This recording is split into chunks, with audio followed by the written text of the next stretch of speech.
কালকে সকালবেলায় হলেই মহালয়া, ভোরবেলায় মহালয়া শুনবো, মহালয়াটা এলেই না কীরকম যেন একটা অন্যরকম ফিলিংস সবারই আসে।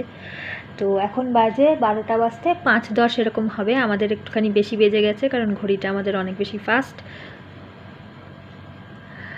তো অপেক্ষায় আছি, কালকে ভোরবেলা মহালয়া শুনবো, দেখবো।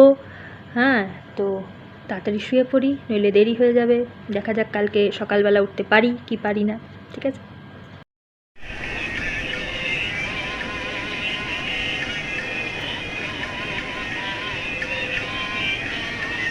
আমি একাই শুনছি, এটা ঘুমাচ্ছে সব।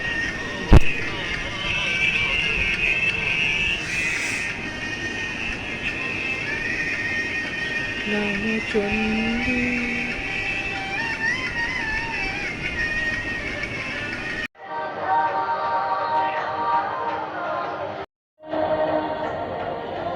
আমার এখন ঘুম পাচ্ছে।